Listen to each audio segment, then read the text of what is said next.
Hi everyone. Welcome to a special session because I was feeling so bad for rambling on for so long.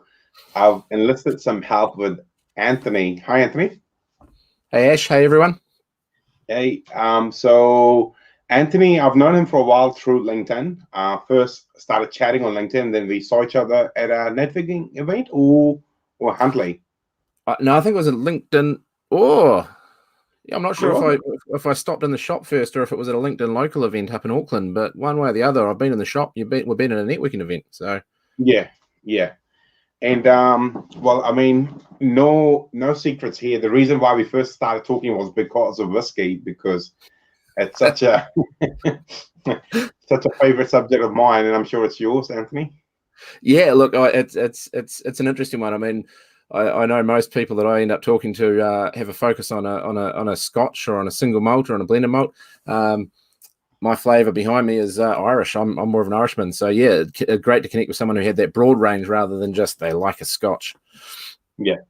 Well, because I don't know if you saw last night's live. I left it up to my 8 p.m. customers to decide what style of whiskey I talk about, and it was 3 Irish whiskies. So, and I knew you'd be drinking Irish, so I've brought along some Japanese whiskey to just to keep things interesting. Yeah. Nice. Which distillery from? So that's the Nikka Pure Malt.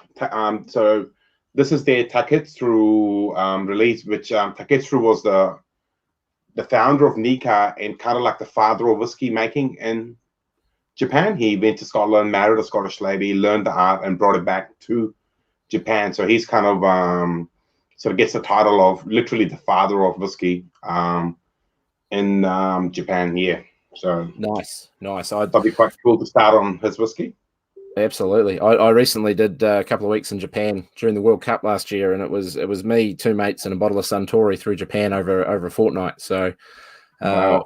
we got acquainted with Suntory on that trip, and some other whiskey. We found a whiskey bar in the middle of Yokohama, which had it had a great range of everything under the sun, which we sampled as well. So it was good fun. Yeah. So when were you there? You were there around sort of June, July, August? No, it was during the Rugby World Cup, so October, November. Okay. Yeah. We were there for the semis and the final, and the night we found the whiskey bar was the night the All Blacks got knocked out in the semi-final. So it was a bittersweet night. You know, the rugby didn't go away, but the whiskey was great. Wow. That would have been good. I mean, I went in May last year for first time. June, May, yeah. And I mean, I'm just in love with the country, and I'm in love with the people there. They are just unbelievable, just the work ethic and yeah, and the level of technology. And you literally are Mr. Technology. Do you want to talk to us a little bit about what you do? Yeah, so look, I don't know if Mr. Technology is quite the right way of going about it. There's a lot of people smarter than me making some great things out there, but my focus is working with business decision makers, business leaders, and just helping them figure out what technology they need to actually get up and running, and make their business a success. So, or tie in, probably to put it more accurately, tie it back to their business strategy so that the technology is delivering on that strategy, not just buying up any old random piece of software that they may or may not need. Yeah. And what's your company name? You forgot to put it on. I told you to put it on there. Yeah, the IT psychiatrist. Right. First time using this platform, so I was getting my head around it and forgot some of the simple basics. But next time, Ash, I might even crack out a special bottle of whiskey for them.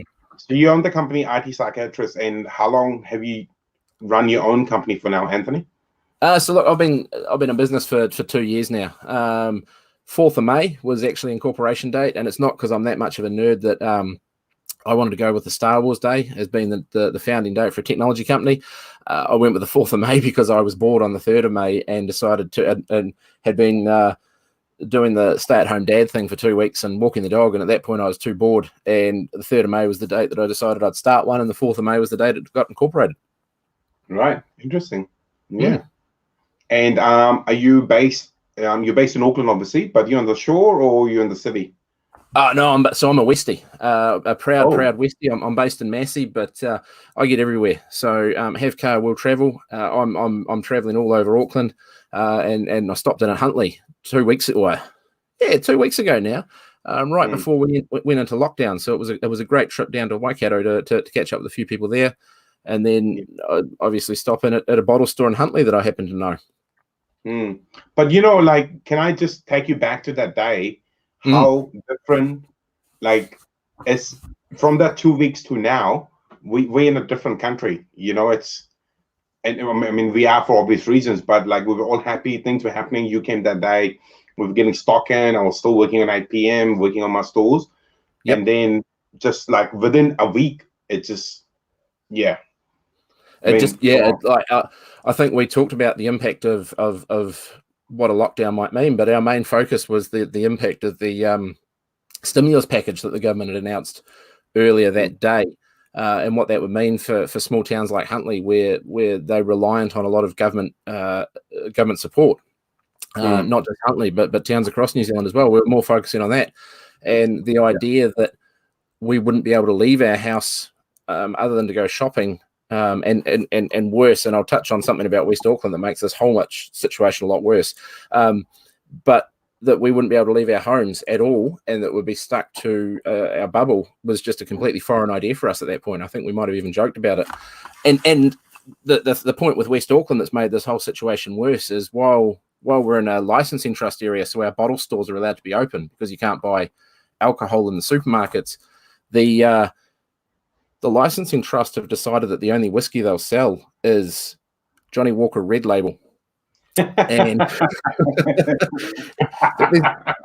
there's not even an Irish option on the table. You know, it's that's it. You can have Johnny Walker Red Label or Jim Beam White Label. If you're into your bourbons, you can have a Jim Beam White Label, and the premixes they had was Woodstock and Coke. And it's like, I'm glad I've got a stash behind me that'll see me through. Because there's no way I'll be surviving on Johnny Walker. What are you drinking right now? So right now I've got in the glass here, and it's an odd glass for a whiskey, but this is actually a family heirloom. It was my father's uncle's whiskey glass that he used to drink from. So drinking from this sort of as a connection with the past, and I've got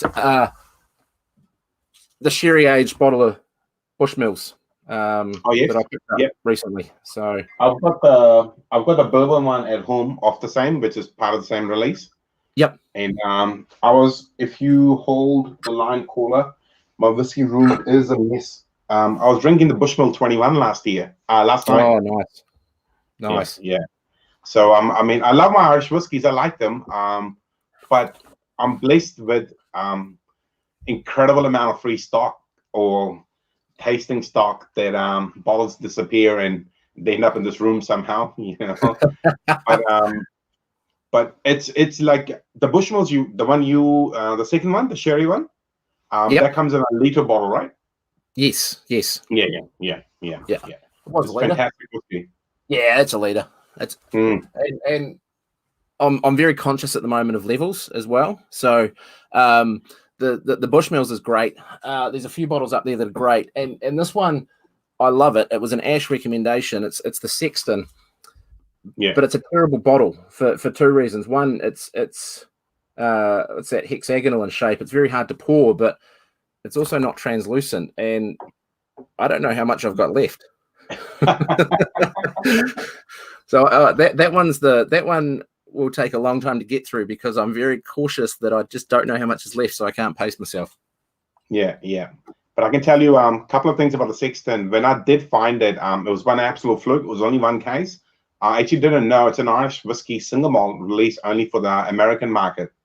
So I actually got a case by mistake. But in amongst all the orders we've been getting over the weekend, because obviously we're still open for business, someone's ordered another bottle and I don't have it. So I have to, because I sold you that probably a year ago or longer. Probably about a year ago. I think we got that one. Yeah. Somehow we left one bottle available on the website. I don't know why or how, but someone's going to get a call in the morning, especially after looking at this and see you raving about it. Yeah. I can tell you, it's a good drop. It's a really good drop. It was a great recommendation, Ashley. I think the other one you recommended to me was the Dingle. Oh yeah, I love the Dingle. Up here. A little bit less of that. That's how good the Dingle's been. Yeah, we got heaps of those. You got heaps of these? Yeah. Don't let that out, mate. Just make sure you keep a couple of those safe, all right? It was actually do you know Trevor Johnston, our Irishman? He's a good friend of mine. He owns Can't say I do, but I'd love to make his acquaintance. He's a Northern Irishman, so he loves his Bushmill and he drinks all sorts. We opened a bottle of that at his North Shore Whiskey Club, and it did not last even a minute. It was just there's 15 boys, and it just disappeared in no time. There was a lot of cigar smoking going on, a lot of talking, and just a lot of happiness. And it just disappeared. Beautiful whiskey, yeah. That one, I think I ended up with that was the only bottle in the cupboard for a couple of weeks while I was so normally my default would be Jim for a start, or Tullamore Dew, and I think I had a period where I just had that was the only bottle in the cupboard, and I had to make do with what I had, which is why it's so small. So what do you think of that Connemara? Look, I actually love the Connemara. I find it is a little bit peaty, and one of the things I don't like about Scotch whiskies is the peaty smokiness that comes with them. I like that one, and there are a couple of Scotch whiskies that I do enjoy. I'm not saying I never drink them, but the Connemara, I just find it's quite smooth, and the aftertaste to it. I was reading in a whiskey magazine a while ago about Connemara. They describe the aftertaste as like having eaten hot butter. It's got that same oily kind of sheen to it, and it's got a very enjoyable palate once it's finished. Yeah, no, I like it, but I think just my palate is ruined by all this kind of stuff here, which is my Isla shelf, and too much way intense smoky, too much cask strength stuff, and dare I say, a lot of the Irish and Japanese whiskey refuse to register on the palate because they're so light and fruity, and I crave them sometimes. Like I'm enjoying this one, it's so fruity and light and easy drinking. But I've kind of ruined it by having too harsh, I mean, I was drinking this one last night, Lafroy PX Cask, during a video call with these boys, and it's making me cough. It was just getting quite intense, it's probably the strongest I've come across was the Isle of Arran's Macramore, and that one is highly peaty and highly smoky, and that was one that it took me a long time to get through even a glass of that. That's the one. A very nice drop, but it's probably, I don't know, if you took the Nespresso 1 to 10 ratings of intensity, that's probably up there on a 10. If you think that's a 10, I think that's a 3.5. Because, mate, there's life beyond it. Trust me, there's life well beyond it in terms of smoky level. But just cool. It's okay. We all drink. Everyone's got a flavor, right? Everyone's got their own flavor. And the great thing about whiskey is that you can sit down with you've got your own bottle. We're here with two different. You've got your Japanese. I've got my Bushmills. We can still have a great conversation and enjoy the whiskey for what it is. Of course, yeah. And I have to admit, man, I've never had so many video chats ever in my life with a glass of whiskey in my hand. Like the last 3 nights, I've done good 4 or 5 hour stints, at least 5 hours on 2 nights, just calling people all around the world. Ended up in this chat group on day 1. There was some girl from Lithuania. I don't know who she is, a person in Germany, just random people are jumping in this massive group chat because they're in Europe, they're drinking coffee because it's morning time and we're drinking whiskey. But it was just amazing. And a lot of people are suffering because of this. They are not able to move freely. So, yeah. Anthony, can I ask you, because you say you in Massey or close to Massey? In Massey West. So not only west, but Westy West. Right. I think I know another person who might want to talk to you. He said something on my LinkedIn the other day that he's a Vestie at heart, and there's a whole bunch of other people commenting on it. But what I want to ask is, where you living? What are you seeing? Have you been out of the house at all in the last 4 days, or? So I haven't. Partly, my wife has done the journeying out this week because she's been home looking after the kids while I've been working. We've got a nearly 5-year-old. He'll be 5 next month. And we've got a 5-month-old or nearly 6-month-old. So she's been on maternity leave. So she's looking after the 2 kids while I've been locked in the office here, not with the whiskey. That's normally down the other end of the house. So I haven't been out, but she took the dog for a walk yesterday and she went to the supermarket today. So 2 activities that are allowed at the moment. And I think one thing she said today with the supermarket shopping was how eerie it was being on the motorway where there's just, or not being on the motorway, sorry, but seeing the motorway, because she drove past it on the way to the supermarket, and there's no cars on there, no cars at all. So I think for that, it's partly an eerie feeling. And where our house is, we're not near the motorway, but you can hear a constant buzz throughout the day. And it's just silent. I could walk out now at 8:45, and there should be noise. There should be neighborhood noise, just cars going through across the road up on the ridge, Donbuck Road. It's not there. And that's the eerie thing is there's just no sound at all. We're quite fortunate where we are. We live on a cul-de-sac, but we're then further back from the street, so we're not right on the street. So we don't notice the traffic anyway. But yeah, we're definitely noticing the lack of noise. Everyone's home, which is quite different. And the neighbours, we had a good interaction with a set of neighbours over the fence today that we don't often speak to, just because you're leading busy lives and you're never in the backyard at the same time. But we just happened to be there and keeping our distance and a fence in the middle. We could actually have a chat. So it is bringing together a sense of community as well. I in Hamilton and in Cambridge, because I've got to go to Cambridge to ship the 8 p.m. stuff. Yeah. I'm actually surprised how many people are walking, and I think, like, I talked to my wife about it because my wife, my kids, and my father-in-law haven't left the house. I said to her, maybe because there's no traffic at all, I'm probably noticing all these people. They were probably always walking there for their leisure, running or walking the dog or with the kids. But or maybe people are just home, like even at I got home at 3:30 today from work, and which is weird for me. It feels weird coming home with the sun being out. But there's all these people walking around, Yep. But it's just bizarre. And I also understand what you're saying about that constant vibration. Because I think when you were there the other day, I was telling you with the motorway having left Huntley, I noticed that day one, my wife came into work, like we opened at 10. She came in about 10:15. And I said to her, can you hear it? And she goes, what are you talking about? And I asked a couple of times. She said, what do you mean? And I said, look, we can't hear anything. It's just silent, the motorway having gone, all the trucks, the cars, the everything, just the noise. Because I think you become accustomed to it in a sense. And yeah. You certainly do. I think I hadn't noticed that we could hear the motorway until I couldn't hear the motorway.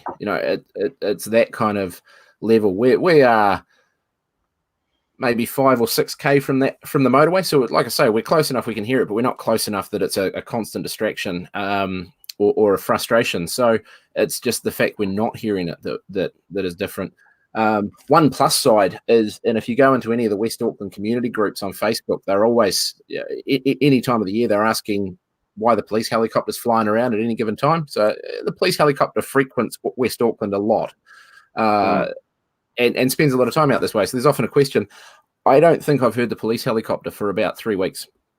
So that's suggesting to me that whatever reason that was being put out for, often it was a car chase or someone running away, or they were on the hunt for someone, that's just stopping as well. So that's just another layer of life that's kind of, it never impacts on you, but you don't really think about it until suddenly the communities may be a little bit safer at the moment, because everyone's sort of trying to figure out what they can and can't do and what's good and what's not. Yeah, so true. Well, I mean, I don't know, Dave. I read an article how there's a trial for the Eagle helicopter in Christchurch for a certain number of days. Yep. But I don't know if it was like a spare helicopter or it was maybe this crew went down there. But they were saying because it was the first time it was there, they had, I think, of all the cases it was involved in, they had 70% arrest rate, which is phenomenal. You know what I mean? For, I guess, for a community that's never had that sort of eye in the sky. Absolutely. Looking at the car chases or people running on foot or whatever. Yeah. Absolutely. But, it's an interesting time, and where we sort of go from here, I think, will be the odd one. If it carries on too long and West Aucklanders can only get Johnny Walker Red from the bottle store, we may end up pressuring the government to open up pretty quickly, because we can't live through that. There's another way to get a good, interesting whiskey at the moment. You can order it from our website. But can I ask you, Anthony, who's your typical client? Like, what does a normal day look like? Are you going into businesses or you're working remotely? What does your typical day look like? Yeah, so look, it's a really good question, Ash. My typical client is a medium-sized New Zealand business, and I know you've got a global audience here, but for us, that's 22. Sorry, my camera is just flipping on and off at the moment. So if I pause in an awkward position, that's what's going on there. Or worse, if I start. So for me, a typical business is about 20 to 50 staff, and I define that as ideal because they're in a position where they're focusing on what they need to change to be successful and to grow. They've got to a point where having an IT advisor, so the role I play, I call it either a brand of technology coach or virtual technology officer, depending on what they need. But their appetite for that's there, but they can't necessarily afford the full-time resource that comes with that. So those are the companies I'm working with, and I've got 4 clients at the moment that I'm working through with, which is great, and I'm very fortunate to have them as. Hang on, sorry, my cam has just dropped off. There we go. Sorry. Can I suggest trying like a little bit of whiskey on it? I'm not the IT guy. So I've got an external HD cam which does sometimes play the game and sometimes doesn't. So I've just switched to the internal laptop camera now, which the quality is probably as good. Lighting's a bit different. So yeah, it's companies that can get the value out of working with a strategic or building a technology plan and taking that forward to deliver those goals that I mentioned earlier.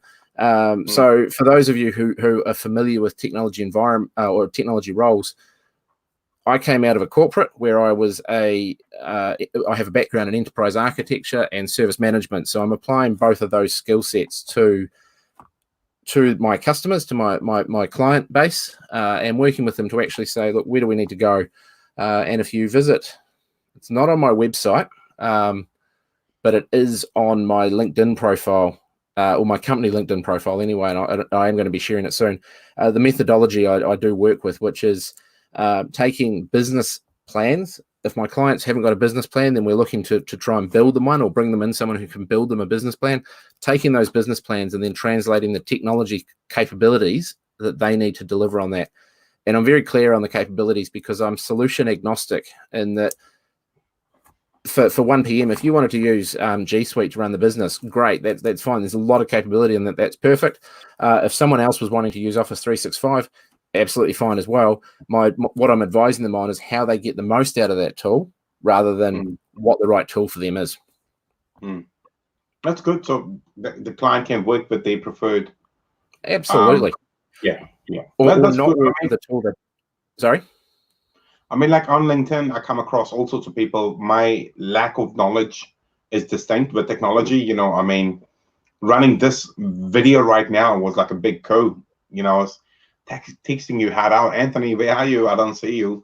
But it's good that I like that, and I mean that's how I approach my business from day one. You know, been running the shops with this is, if a customer messages you and they want a good Japanese whiskey, you don't say, "No, I have a good Irish whiskey for you."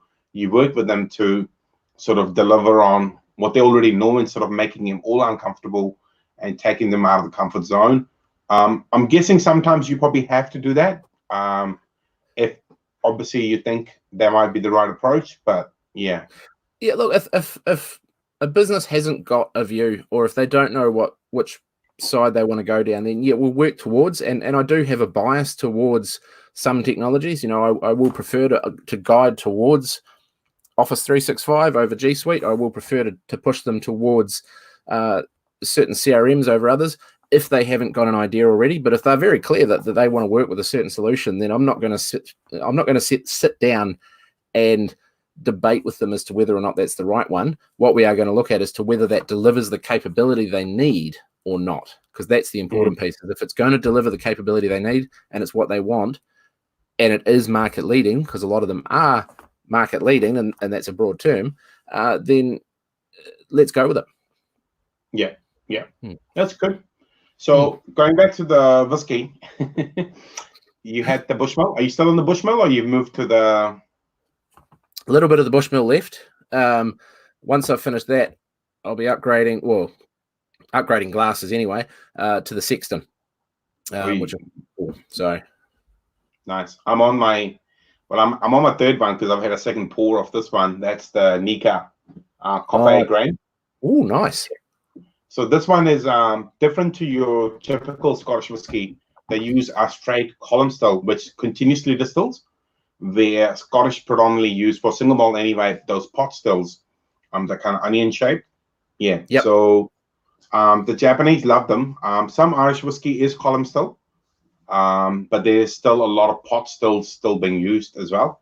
The pot still whiskey can be a lot more oilier and richer.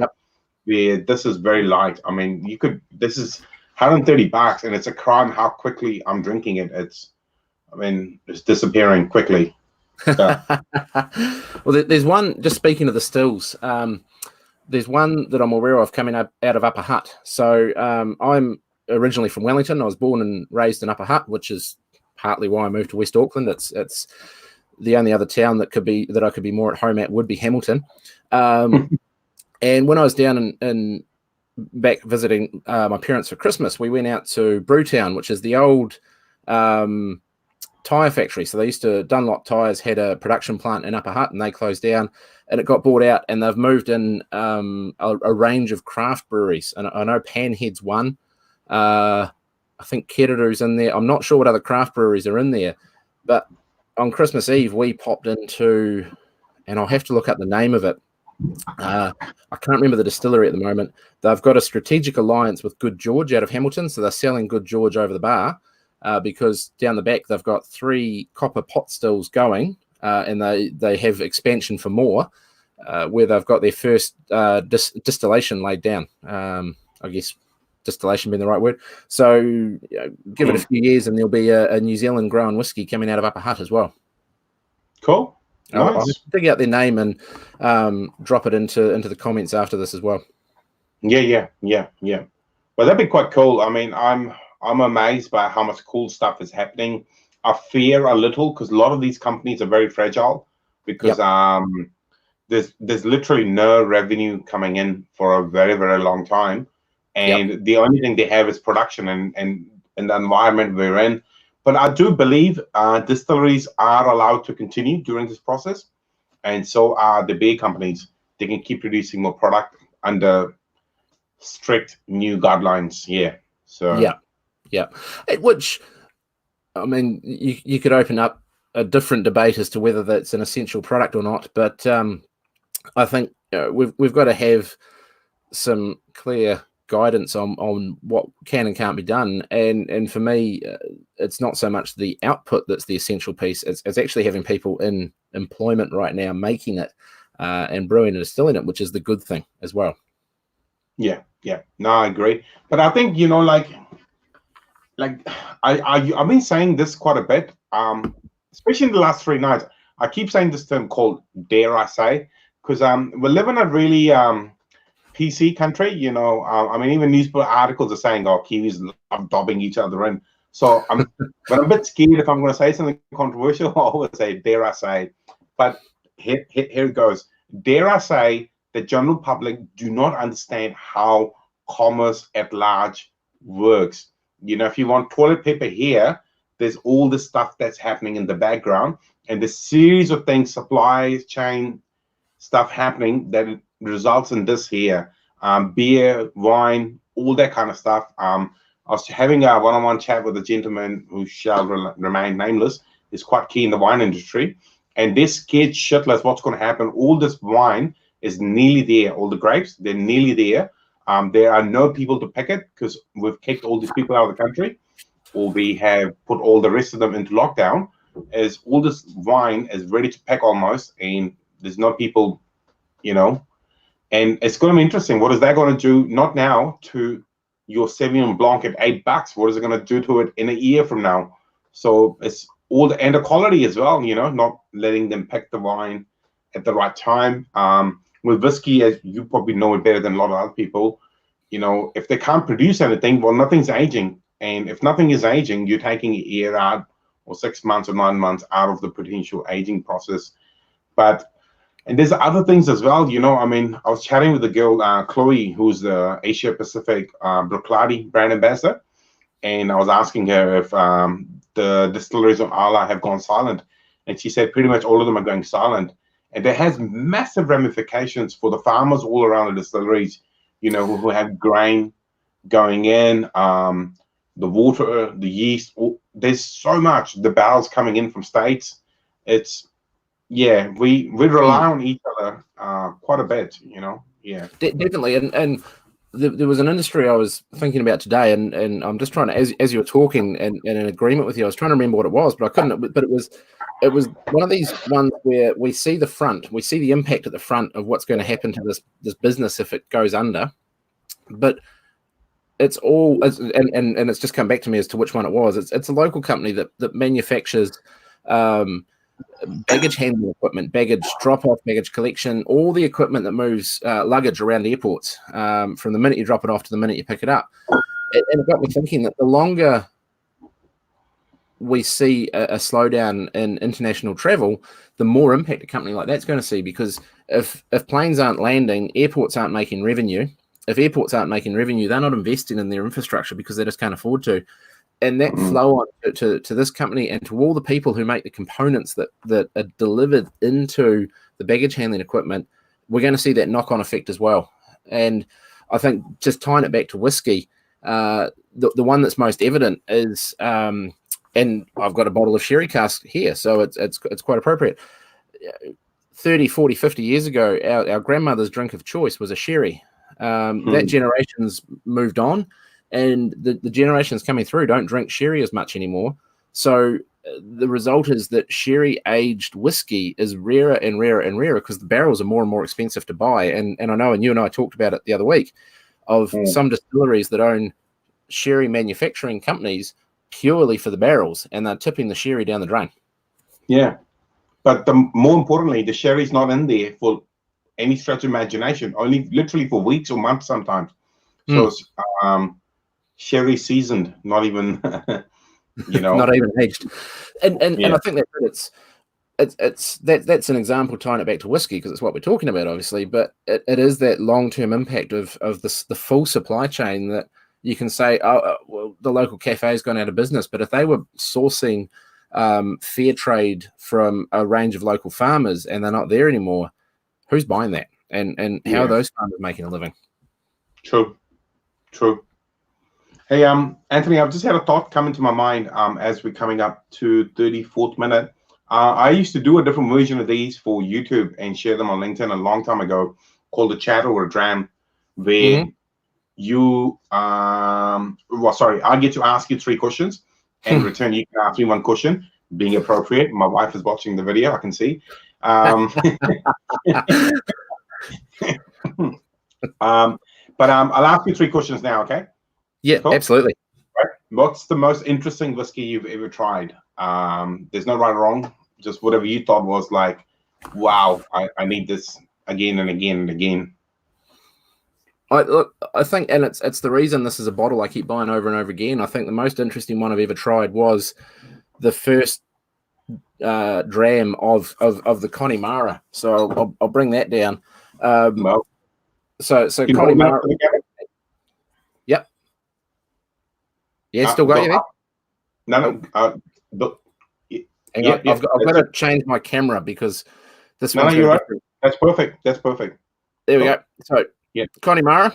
Yeah. I would say that's the most interesting one, and that's the 6th bottle of Connemara I've bought, I think.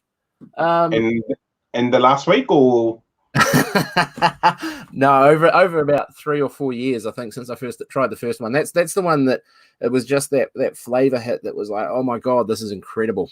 How do I keep getting more of this? And it's a very rare purchase in New Zealand. I've found it's definitely available in duty free.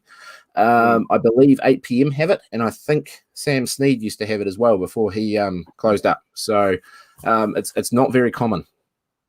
Yeah, it's not a big seller at all, because I think most people find a peaty, smoky, Dram and Irish together a bit of an unholy marriage. But in a weird way, it works for certain people who really enjoy Irish whiskey, and Connemara sort of has a market to itself, as the 100%. 100%. I promise to revisit it. I actually don't have open bottle anymore, but I'll open a bottle and come back to you. See if I haven't tried it in a long time. So right. Question number 2: if you could, what's one person from either current times or back in the day, if you can bring them back in today, you would want to sit down and have a one-on-one whiskey chat, maybe in person, not through the camera, but yeah. Yep.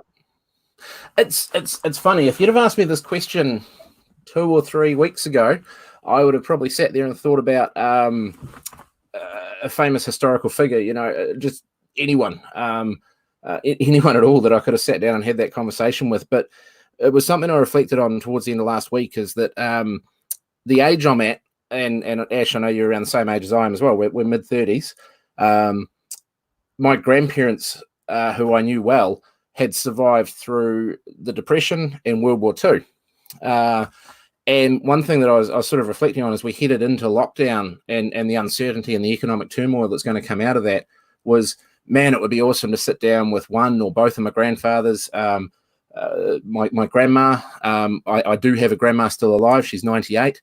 Wow. But to sit down with the 3 grandparents, or all 4 of them collectively, and just say, look, how did you guys survive from day to day? What was the mindset you had that just got up and pushed on? Particularly for both those grandfathers, they fought through the Pacific in World War II, and they fought. They were alive in a very different time to what we were prior to that. And they had very different focuses and challenges and problems, and yet they got through, and they got through quite happily and successfully as well. So it would just be, man, it'd just be great to sit down with the 4 of them and have a whiskey and say, how did you do it? What was going on in your mind every single day, and how did you push that to the back so that you could focus on what you needed to do? That's very deep, man. That's bloody spot on, I reckon. I mean, I'll just quickly add, I was speaking to a very old customer of mine. He's very old. He'd be in his 90s. And I was saying to him, how I'm feeling anxious about what's about to come. And all he said to me is, son, just be thankful no one's shooting at you, And I said, mate, makes complete sense. I'm sorry. I'm not even worried anymore. You're excellent choice of words. It's like, just be thankful. Yeah. Yep. Yeah. Be thankful we're not being shot at. In my granddad's case, that's dad's dad. He was in the infantry through the South Pacific, and I remember a throwaway comment he once made was that they were more worried about the American gunners behind them than the Japanese in front of them. So not only be thankful that we're not being shot at, but be thankful that we're not fighting with allies who are pretty careless about where they drop things. Yeah. I've seen a few documentaries on that. They didn't really have the whole GPS guided. Yep. Weaponry. Was just throw it that way. Yep. Yeah. Question number 3, Anthony. Speaking about the uncertainty, what's your number 1 challenge in the next 4 weeks? Well, in the 3.5 weeks. What's my number 1 challenge? I guess as I pour another bottle, and this one's the Slane. It's not to do with making I'll tell you a little bit about Slane after. Yeah. Cool. So it's not making sure that I deplete my whiskey stocks, because they'll always be top-upable. But like I said, we've got a family. We've got our son turns 5 in 22 days, I think it is. You said start of term 2. He's turning 5. Yeah. He's meant to turn 5 right in the middle of the school holidays, and then he'll start school in term 2. So he's got a birthday coming up. He's also aware, and he's noticing some of the things that are happening around. So we've tried to sanitize some of the news that he's hearing and just put it into common terms, but he does see the ads on TV for COVID-19. He does understand what's going on at the moment. So my main focus over the next 3.5 weeks or however long it ends up being is actually just being a good dad to him, and helping him understand and making sure that, and I know you and your wife had a birthday to celebrate earlier this week with your daughter, but it's making sure that we can give him a 5th birthday that he'll remember, and that we actually keep focusing on him having a great time on what we've described as the COVID-19 holiday, because he was at kindy and he's not at kindy now. So he knows that's not normal. So we've just described it as a holiday, and there's some things we can't do. We can't go and see Nana anymore, and we can't go to the park anymore, but we can still have a lot of fun at home. Interesting. Well, I think, mate, I dare I say, this is not 4 weeks. You know, I mean, I think I'm 36. I forget how old you are, Anthony, but 37, so not much more than you. Yeah. So you've seen things more than me, but I think dare I say, I think if we're gonna stamp this virus out, it's gonna be a lot longer than minimum 8 weeks. If we're going to do it like we've seen how China did it, you know, it's a lot longer. And also we've let a lot of people in quite frantically, which we're getting a handle on now. So I think the closure is for a long time. I doubt your son will be starting term 2. Our school's been dropping hints, you know, there's going to be homework sent home through some platform. So I think we're in this for a little while, but I feel so proud, man. We live in this country where I feel like bulk of the country has taken it on, you know, so well. Like I haven't come, like I mean, I had a little freak out, and that was more to do with my grandfather's passing than COVID-19. But I think I was reading the news so much, so I just took a week off social media completely, and that did me a lot of good. But I feel like our country has done really well compared to reading what is happening overseas. You know, people are looting, and you know, well, we saw the videos, people fighting in the supermarkets, you know. So yeah, I agree. I think we've made some tough decisions early. Whether they were made early enough or not is a question that we will address down the track later. But for now, I feel that, and I'm a little bit like you. I'm moving away from being on social media too much, and it's a habit that I'm having to ingrain in myself at the moment. I'll talk about that in a moment. But I feel that on the whole, as a country, we've kind of adopted the mentality of we can do this. Now, there's a few people that can't do this, but we can do this, right? But from a social media perspective, one thing I found is prior to all of this, you could sit down, pull out your phone and start flicking through Facebook, and you get a few jokes, you get some contact with family. Facebook's now starting to be dominated with, dare I say it, hysteria, and some myths and rumors that just aren't helpful. So you took the week off. I'm not taking the week off, but what I'm very consciously doing is making sure that I'm not just sitting there scrolling through my feed day in, day out, or sitting on stuff day in, day out, because I found, particularly last weekend, it could build a very negative mindset about what's going on when we actually have to have a positive mindset. Yeah. But the thing is, mate, my approach is I took the week off, and my approach now is still I'm not engaging with social media. I'm just broadcasting pure happiness. That's what I'm doing, and that's what it's golden. Yeah, it's golden. That's what I'm doing with these. You know, just is to put some positive energy out there. You know, that's the least we can do. I'm just quickly going to mention the Slane whiskey. I was actually drinking with the owner of Slane in Christchurch 10 days ago. Very good.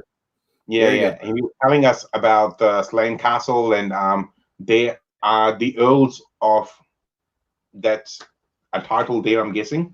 But he was telling us how the Slane Castle it's got this long history of having massive historic concerts. They host like 70, 80, 100,000 people at a time. They've had U2 and all these other big mega bands come in, and I was drinking with him, and it was just quite good. But he's telling me how the Slane whiskey is actually not their whiskey. They bought some barrels, married it together, and put it out. But I was very lucky to try their own New Make Spirit that they've made for the first time, and Nice. it was quite tasty. So I'm looking forward to single malt Slane in the near future. Very good. Are you going to be stocking that? Well, I'm hoping they'll give me some stock. But you saw how expensive that dingle is. You know, for a young whiskey, it's 130, 125 bucks.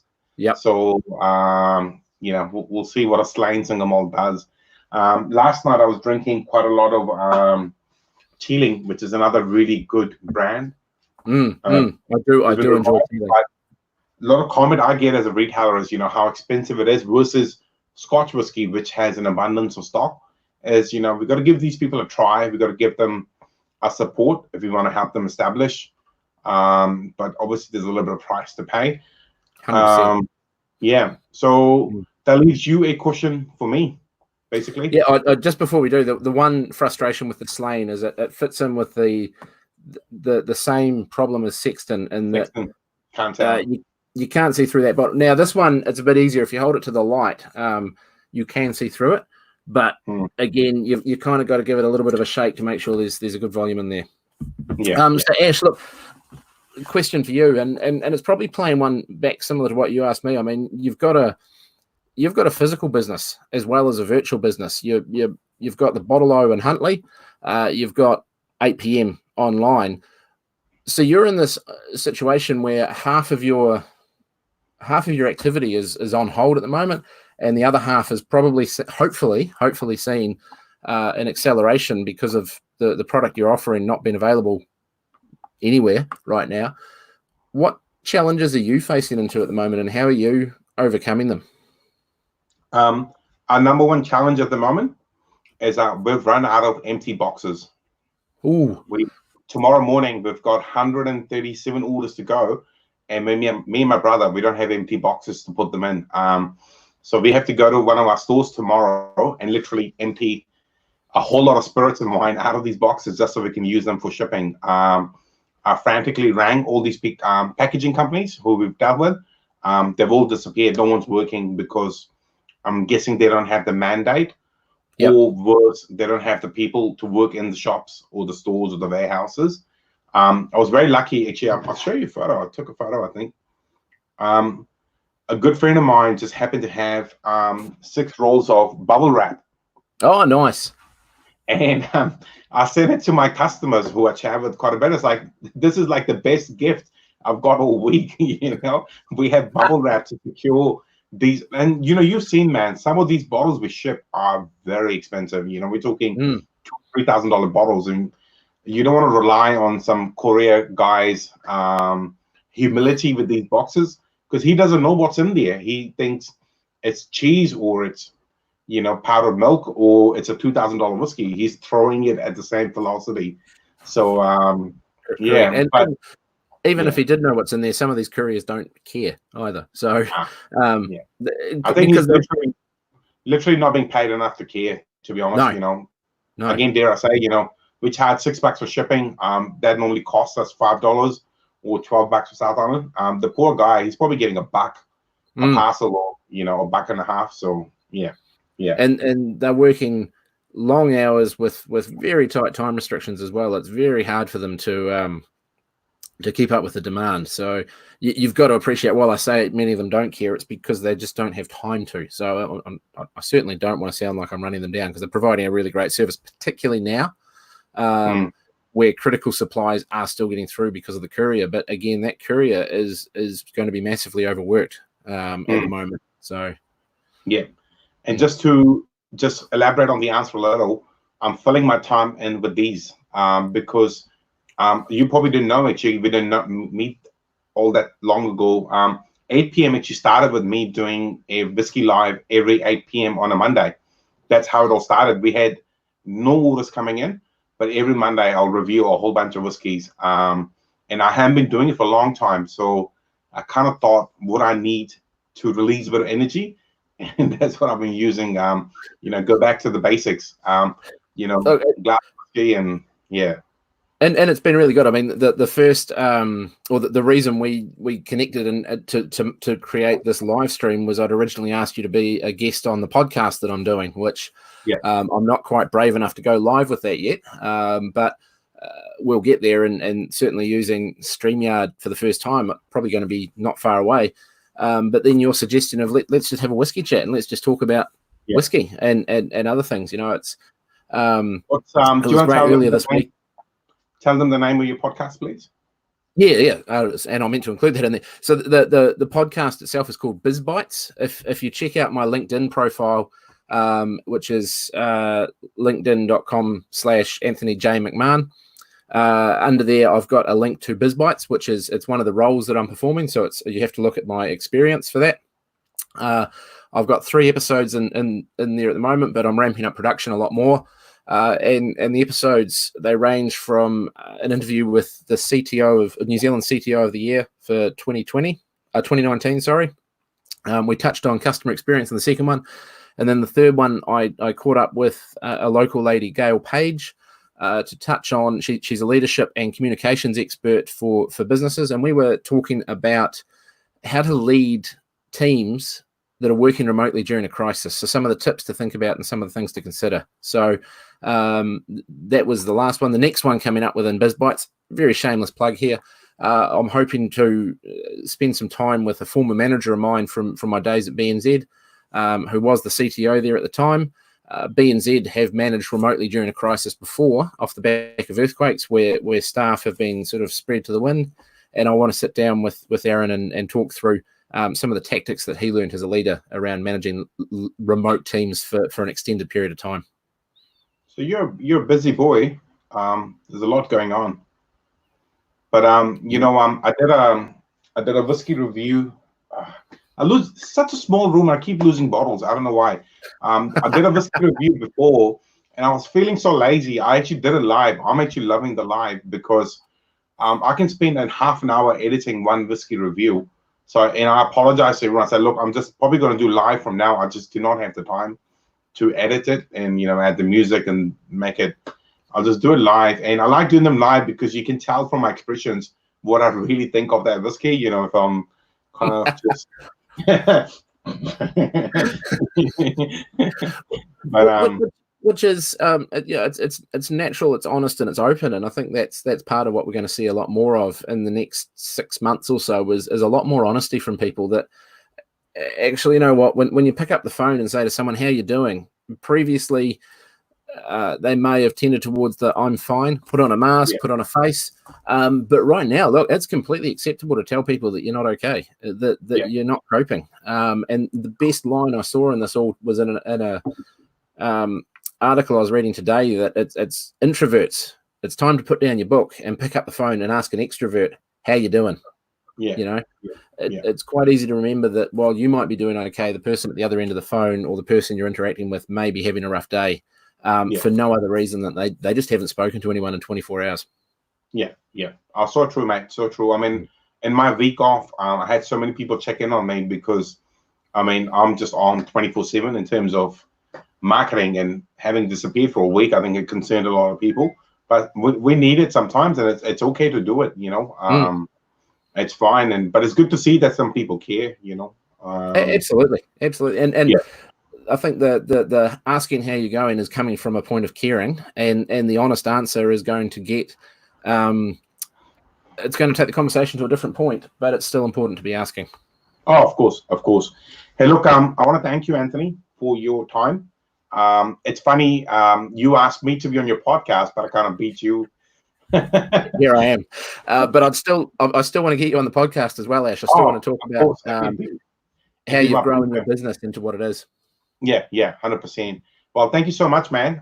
You enjoy this lane. I will. Yeah, and let's keep in touch. And thank you, everyone who's still watching. I know a lot of you still watching. But look up Anthony's business, please. He's got a wealth of experience around IT, and but just an all-round good guy who likes whiskey as well, which is probably the most important thing. I was going to say, because I'm from Upper Hutt, so I already know that I come from the best city in New Zealand, and I don't need to play down to that at all. Yeah, definitely. Cool. Well, thank you, Anthony. I'll talk to you another time, buddy. Yeah, absolutely. Thanks, Ash. Appreciate it. Thanks for having me on. All right. See you. Bye.